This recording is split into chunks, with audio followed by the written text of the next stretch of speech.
안녕하세요. 자, 오늘은 과학사 5번째 시간 고대 그리스의 과학에 대해서 함께 이야기를 나눠보도록 하겠습니다. 자, 고대 그리스의 과학에 대해서 이야기를 하기 전에 지난 시간에 배운 거 잠깐 정리를 하면 지난 시간까지는 이제 이집트와 메소포타미아 문명의 과학에 대해서 이야기를 했죠. 사실 그 당시에 있었던 과학은 그냥 그 국가에 의해서 주도적으로 실시된 뭐 수학이나 뭐 기하학, 천문학 이런 것들의 발전이 있었다면 고대 그리스의 과학은 거기서 한참 동안 더 광범위한 형태의 과학 철학이 발달을 하게 됩니다. 그래서 그거에 대해서 오늘 자세하게 한번 이야기를 나눠볼게요. 자, 그거에 대해서 이야기를 나누려면 제일 먼저 그리스 시대, 그 당시의 시대상을 한번 같이 봐야 돼요. 왜 이때 급격하게 아주 광범위한 과학 발전이 일어났는가? 자, 그거에 대해서 알기 위해서는 자, 바로 여기 있는 자, 여기 있는 자, 이 배경들을 이해를 해야 되는데요. 자, 제일 첫 번째. 자, 정치 체제에 있습니다. 자, 그 당시에 있던 다른 나라들과 다르게, 다른 문명들과 다르게 이 당시의 그리스는 민주적 정부 형태를 띠고 있죠. 네. 그러니까 민주 시민의 직접 민주주의에 의해서 사람들이 그러니까 어떤 왕이나 이런 국가 지도자가 왕과 같은 국가 지도자가 선택하고 나라를 이끌어가는 것이 아닌 현대 물론 현대랑은 좀 달라요. 어쨌든 민주적인 정부 형태를 띠고 있었고 그래서 그런 자유로운 그 이야기들을 오고 갈 수 있는 분위기가 우선 형성이 되어 있었다라는 얘기죠. 네. 그리고 높은 수준의 학교가 존재를 했습니다. 이제 아카데미아 같은 자 그런 학교들 때문에 법학, 그 다음에 토론, 그러니까 말하기, 이런 논쟁을 할 수 있는 그런 수업 여건이 있는 학교들이 있었고 그 일을 바탕으로 해서 고급 지식인들이 엄청 쏟아져 나왔어요. 즉 높은 교육 수준이 이런 분위기를 만들었다는 거죠. 우리 신성국 높은 교육 수준이 훌륭한 선배님들을 만들듯이. 네. 자 그리고 사실 요것도 이제 상당히 중요한데 자 지식이 있으면 그 지식을 다른 사람들에게 다른 나라에 전달할 어떤 통로가 필요합니다. 그것의 역할을 해주는 게 바로 저서나 이제 글 같은 것들이에요. 자, 그렇게 글을 쓰기 위해서는 당연히 문자가 있어야 되겠죠. 이때 가장 핵심적인 게 바로 뭐냐면 페니키아의 알파벳을 수용을 했다라는 겁니다. 자, 페니키아의 알파벳은 제 옆에 그 석판이 잘 안 보여가지고 따로 그림을 준비를 했는데 됐어요. 자, 이게 바로 페니키아의 알파벳 것들인데 자, 실제로 B, G, D, Y, K 살짝 현대의 알파벳과 비슷한 형태를 보이는 게 몇 개가 있죠.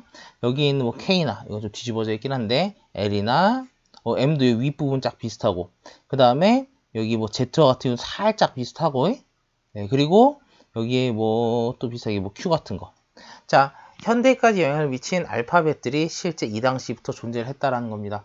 물론 좀 신기한 게 페니키아 알파벳은 아무튼 이 그리스가 수용을 하면서 이제 글로 뭔가를 기록하기 시작을 했고 그 덕분에 이제 그 지식들의 체계가 점점 더 갖춰질 수 있었던 거예요. 자, 또한 물론 또한 핵심적인 내용 바로 주변 지역과 되게 주변 지역 즉 아시아권 쪽과 활발한 문화 교류 활동까지 했다라는 겁니다. 자, 그래서 요것 때문에 활발한 문화 교류가 있었기 때문에 당연히 자신들의 지식 체계를 업그레이드 하는데 큰 도움이 될 수 있었겠죠. 근데 제 같은 경우에는 이 앞에 4개도 중요하지만 이것도 상당히 중요했다라고 봐요. 자, 뭐냐면 노예제의 운영입니다. 자, 노예제의 운영이 왜 중요했냐? 자, 사실 사람이 먹고 사는데 급급하면 절대로 뭐 과학이나 철학 이런 거 신경을 쓸 수가 없어요. 왜?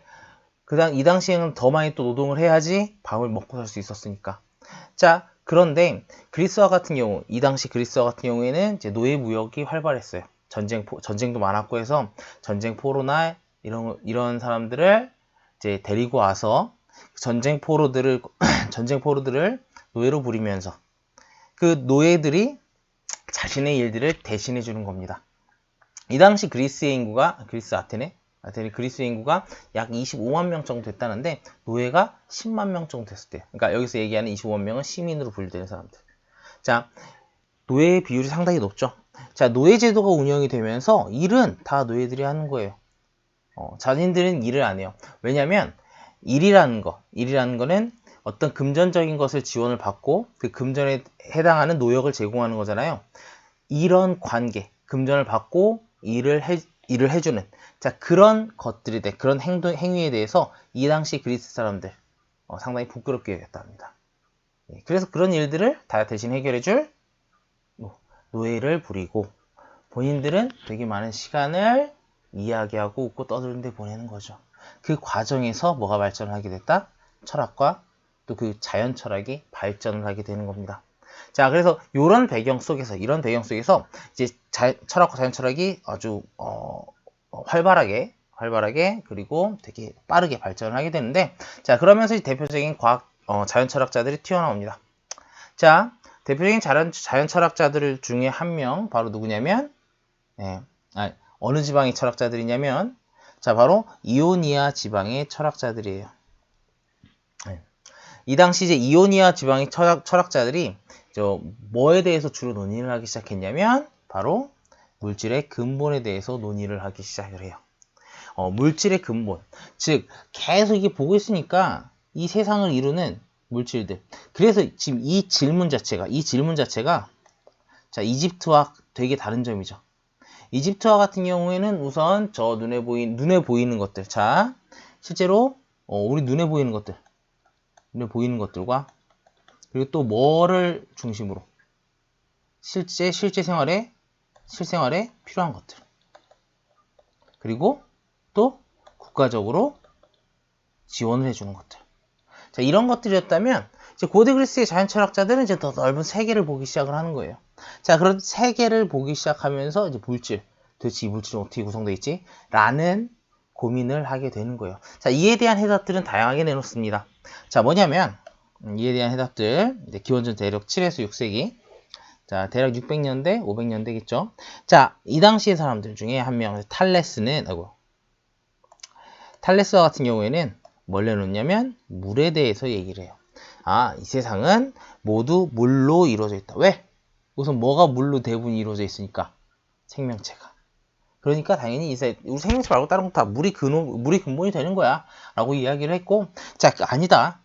여기서 이제 아낙시메네스와 같은 경우에는 공기 순환이 막 있고 공기가 하면서 바람을 불게 하고 불을 일으키고 하니까 그러면은 공기가 근원일 것이다 라고 이야기를 하죠. 자, 여기서 이제 좀 특이한 주장을 하는 사람도 있어요. 아낙시만드로스와 같은 경우에는 뭐라고 이야기를 하느냐? 아페이론에 대해서 얘기를 합니다. 자, 아페이론은 무한자라는 거예요. 야, 이게 보니까 이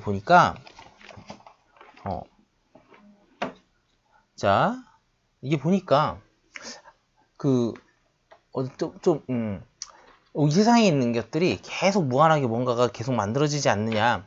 자, 그 얘기는 자, 근본 물질이라는 게 뭔가 그것들을 계속해서 만들어내는. 그러니까 근본 물질이 어디 있는 게 아니라, 그러니까 물로 만들어지고 이런 게 아니라 근본 물질을 만들어내는 무언가가 있고, 자, 그것들이 계속해서 어떻게 근본 물질을 생성해내고 있다.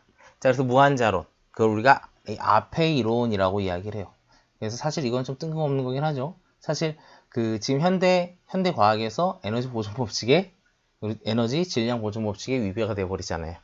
사실 이거는 조금 문제가 있는 거긴 같긴 한데, 다른 건 그럴듯하긴 해요.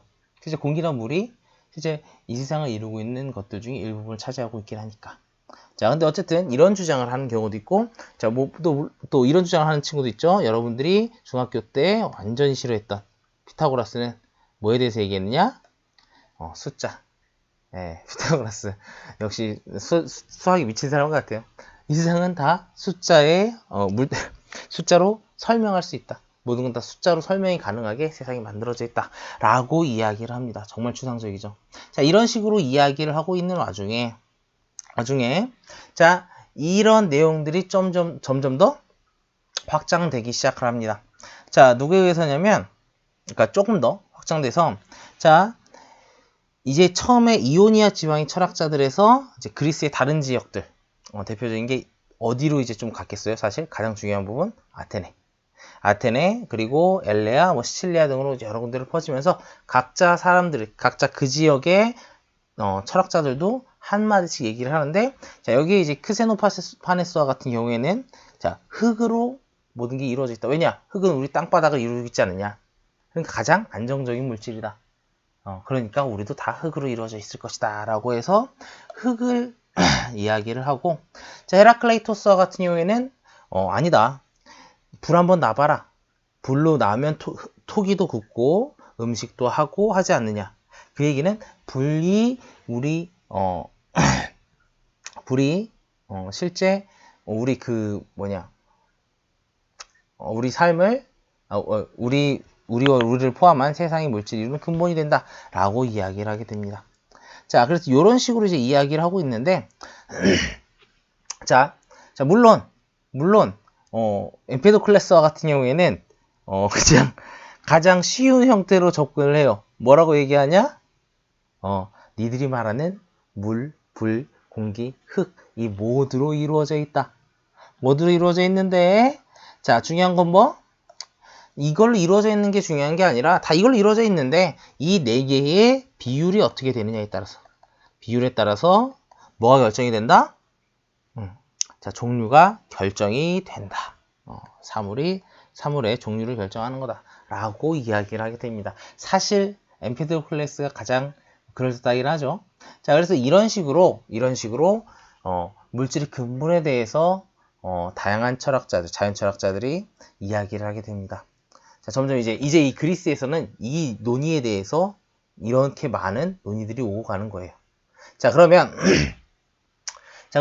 이것에 대해서 조금 더 발전된 이야기를 하는 사람들이 등장을 하는데, 자, 누구냐? 자, 조금 더 다양한 이야기. 그러니까 좀 사실 앞에서 나온 이야기들은 전부 다 그럴듯한 얘기예요. 근데 이제 조금 더 진짜 좀 뭔가 있어 보이는 그런 얘기를 하는 친구들이 등장을 해요. 자, 지금부터 나오는 건데,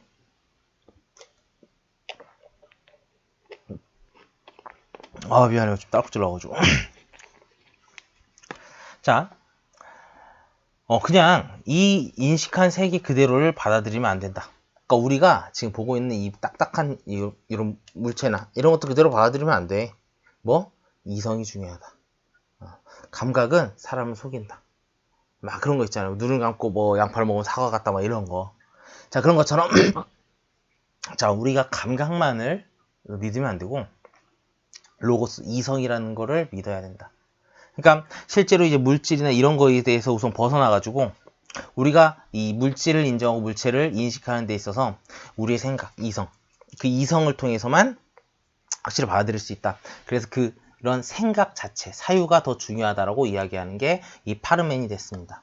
자, 그래서 파르메니데스의 이제 그러한 생각도 좋지만 중요하지만 어쨌든 사실 이거는 사실 기존에 있던 물질에 대한 논쟁에서는 살짝 벗어나 있죠. 하지만 어쨌든 이 물질 자체를 보는데 이제 로고스, 이성에 대한 논의를 하기 시작했다. 물질에 대한 인식을 하는 데 있어서 이성에 대한 논의가 시작됐다라는 거에 있어서 중요한 사람이에요. 자, 그리고 그 다음에 그러니까 그 다음에 다른 사람, 바로 누구냐면 데모크리토스인데, 이 데모크리토스는 딱 하나만 기억하세요. 뭐? 원자. 모든 물질은 원자로 구성되어 있다고 주장을 해요. 야, 기가 막히죠. 이 이후에 천몇백 년이 지나서 거의 한 2000년이 넘게 지났죠. 돌턴이 주장한 원자설이 등장할 때까지, 그때까지 대단한 그 이전에 2000년 이전에 이 원자설을 주장을 한 거예요. 네, 정말 대단한 직관적인 능력이죠. 게다가 여기서 원자는 모양, 위치, 크기가 각각 다르다라 그랬는데 이것도 대단하죠. 왜? 실제로 원자들이 수소, 헬륨 다 다른 애들 있잖아요. 그래서 상당히 되게 그냥 막말한 것 같은데 지금의 원자랑 비슷해요. 자, 그리고 여기 한 가지 더, 원자가 없는 텅 빈 공간의 존재에 대해서 이야기를 합니다. 즉 원자가 이제 모여 있고, 보통 이제 이 사람들 무거운 원자는 가운데, 가벼운 원자는 바깥에 있다라고 하는데 사실 이것도 원자핵과 전자로 나누면 되게 비슷해요. 자, 어쨌든 원자가 없는 텅 빈 공간이 존재를 하고 실제 존재하죠. 자, 그 존재에 대해서 이야기를 했는데 자, 여기서 이제 중요한 건 자, 인간의 정신에 대해서 또 얘기를 해요. 자, 앞에서 얘기했던 이성, 즉 인간의 정신은 결국 어디서 왔느냐? 물질에서 왔다. 이 정신 자체도 원자가 모여서 만든다라고 해요. 이 물질의 근원이 되는 그 원자들이 모이면서 만들어진다. 자, 그래서 이게 뒤에 이제 뭐로 이어지냐? 유물론 형성에 영향을 끼치게 돼요. 여기서 얘기한 유물론, 뭐예요? 모든 것은 물질로부터 시작된다. 물질로부터 왔다. 인간의 정신 또한 물질에서 왔다. 라는 이 유물론의 거의 시작점이 되는 부분입니다. 그래서 유물론이 형성에 영향을 줬다라는 거, 그리고 원자, 그리고 데모크리토스. 이 세 개는 꼭 같이 기억을 해주세요. 알겠죠? 네. 자, 그리고 여기 뒤에 이제 히포크라테스도 있는데, 히포크라테스는 뭐 크게 중요하진 않은데, 알죠? 뭐 선서 해가지고 의사에서 선서하는 최초의 의사라고 보통 보면 되죠? 최초의 이제 제대로 된 의사?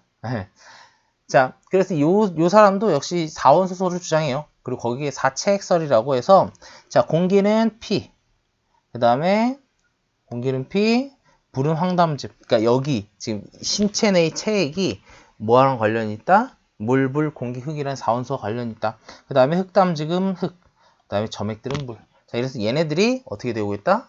우리 인체를 구성을 하고 있다. 사원소에서부터 출발해서 구성하고 있고, 자, 이 히포크라테스의 중요한 점은 자연에 대한 인식이 매우 높았다라는 거예요. 자, 뭐냐면 이제 신이 무슨 병 걸리고 신이 뭐 노예했나 막 이렇게 했던 게 그 당시잖아요. 그리스 로마 신화 보면 신이 노예해서 그렇다 뭐해서 그렇다 했는데 그게 아니라 어디서 출발하면 된다? 자연에 의한 것이다. 자연적인 일이다. 그래서 치유 또한 어디에서 있다? 자연에서 치유해야 된다. 병을 낫게 하는 자연 그 자체이기 때문에. 자, 즉 과학적 접근, 즉 병에 대한 과학적 접근을 시도한 의사라는 거죠. 그래서 상당히 뭐 그 당시에 이제 인체 관련된 학문과 되게 깊게 연관된 최초의 의사라고 보면 되겠죠. 그러니까 최초의 과학적인 접근 방법을 가진 의사, 네, 그런 역할을 하는 게 바로 히포크라테스입니다. 네, 그래서 이런 것들에 대해서 기억을 해주면 좋을 것 같아요. 자, 하지만 아무리 그래도 이 사람들, 제가 앞에서 지금까지 소개한 이 사람들은 사실 그렇게 크게 중요하진 않습니다. 왜냐하면 이런 분위기 속에서 등장한 두 거목, 바로 플라톤과 아리스토텔레스, 이 두 사람 때문에 사실 이 앞에 있는 이 사람들은 그냥 뭐예요? 이런 사람들이 있었다라는 정도예요. 네. 그래서 사실 이거에 바로 이어서 이제 이번 교시 플라톤과 아리스토텔레스를 동시에 소개를 하려고 했는데 그냥 다음 시간 6차 시대에 이어서 할게요. 왜냐면 그 둘이 너무나도 중요하기 때문에. 그래서 플라톤과 아리스토텔레스 그리고 로마와 헬레니즘과 로마 시대의 과학 철학에 대해서 이 다음 시간에 이어서 하겠습니다. 자, 모두 다음 교시에 봐요.